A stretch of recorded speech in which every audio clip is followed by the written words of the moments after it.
दोस्तों एक बात तो मान लो कि इंडियन क्रिकेट में ड्रामा कभी भी खत्म नहीं होता। एक तरफ हम चैंपियंस ट्रॉफी जीत के सेलिब्रेट कर रहे होते हैं और दूसरी तरफ ऐसी खबर निकल कर आती है जो कि कहीं ना कहीं सभी को शॉक कर देती है। Rohit Sharma is no longer India's ODI captain. हाँ भाई, आपने सही सुना। 38 साल के हिटमैन से ओडीआई टीम की कमांड अब ले ली गई है और कुर्सी दे दी गई है शुभमन गिल को। गिल अब ऑस्ट्रेलिया टूर में 3 मैच की ओडीआई सीरीज में इंडियन टीम को लीड करेंगे।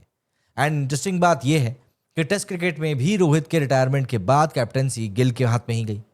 मतलब भाई, इंडियन क्रिकेट ऑफिशियली अब नए एरा की तरफ मूव ऑन कर रहा है। अब फैंस और एक्सपर्ट्स दोनों के चेहरे पे एक ही सवाल है कि आखिर इतना बड़ा डिसीजन ऐसे टाइम पर क्यों। देखिए, ऑनेस्टली स्पीकिंग सबको ऐसा लग रहा था कि रोहित कम से कम ऑस्ट्रेलिया सीरीज तक तो कैप्टन रहेंगे। उन्होंने रिसेंट में ही तो इंडिया को चैंपियंस ट्रॉफी जिताई थी। तो ऐसे में उनसे कैप्टनसी ले लेना मतलब ये डिसीजन समझना मुश्किल ही नहीं, ऑलमोस्ट नेक्स्ट टू इम्पॉसिबल है।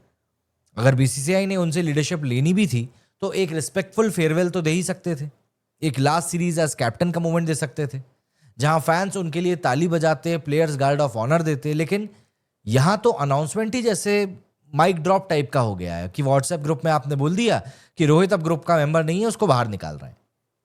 सबसे बड़ा शॉक यहां पर मिला है फैंस को, क्योंकि ये वही रोहित शर्मा है जिनके अंडर में इंडिया ने 2018 और 2023 का एशिया कप जीता और वर्ल्ड कप फाइनल तक पहुंच गई। उन्होंने ओडीआई में 56 मैचेस में टीम इंडिया लीड करी एंड 42 जीते, सिर्फ 12 हारे और जीत का परसेंटेज रहा 77.27। भाई ये तो लिटरली एक हॉल ऑफ फेम टाइप का रिकॉर्ड है। तो सवाल यही उठता है कि अगर रिजल्ट और परफॉर्मेंस दोनों टॉप क्लास थे तो फिर प्रॉब्लम कहां थी।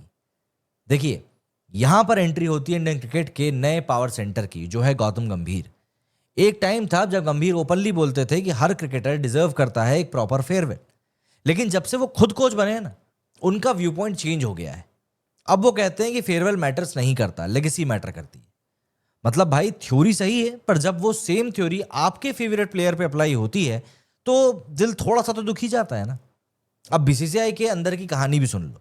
चीफ सिलेक्टर अजीत आगरकर ने कहा है कि 3 फॉर्मेट्स के लिए अलग अलग कैप्टन मेंटेन करना टफ होता है और उनका कहना है कि गिल को अभी से कैप्टनसी का एक्सपीरियंस देना बहुत जरूरी है, क्योंकि 2027 वर्ल्ड कप में वही लीड करने वाले हैं। आगरकर ने यह भी बोला कि रोहित और विराट दोनों 2027 के लिए कमिटेड नहीं है, क्योंकि अभी टाइम है उसके लिए बहुत ज्यादा and focus T20 world cup 2026 के ऊपर है। लेकिन भाई, सच ये है कि लॉजिक सही हो सकता है, टाइमिंग गलत लगती है। क्योंकि जब एक बंदा आपको चैंपियंस ट्रॉफी जिता के लाया है तो उसके 2 महीने बाद ही उनसे कैप्टनसी ले लेना थोड़ा सा हार्श लगता है। अब देखिए, बीसीसीआई क्लियरली यूथ के ऊपर फोकस कर रही है, उसी के ऊपर बैट लगा रही है। गिल यंग है, काम है और उसके अंदर लीडरशिप का स्पार्क भी दिखता है। तो मॉडर्न जनरेशन का रिप्रेजेंटेशन करता है, डेटा ड्रिवन है, कंपोज्ड है और राइट मूवमेंट के ऊपर एग्रेसिव भी है। पर भाई, एक्सपीरियंस का कोई सब्स्टिट्यूट नहीं होता। रोहित शर्मा जैसे प्लेयर्स ड्रेसिंग रूम में सिर्फ मैच नहीं जिताते, वो माइंडसेट और कल्चर भी बनाते हैं। और यही वो फैक्टर है जो किसी भी टूर्नामेंट में डिफरेंस क्रिएट कर देता है। रोहित सिर्फ एक नाम नहीं, एक इमोशन है। 2013 चैंपियंस ट्रॉफी से लेकर 2023 वर्ल्ड कप तक बंदे ने अपनी बैटिंग और लीडरशिप दोनों से इंडियन क्रिकेट को आइडेंटिटी दी है। उनकी 32 सेंचुरीज, 58 हाफ सेंचुरीज, ये सब रिकॉर्ड बुक में हमेशा रहेंगे। पर उनकी काम स्माइल के पीछे जो मैच्योरिटी है वो किसी स्टैटिस्टिक्स में दर्ज नहीं होने वाली। एंड ऑनेस्टली उन्हें डिजर्व था एक थैंक यू मोमेंट, एक आखिरी टॉस, एक last walk to the pitch as captain, ताकि हम फैंस उनके लिए खड़े होकर तालियां बजा सकें।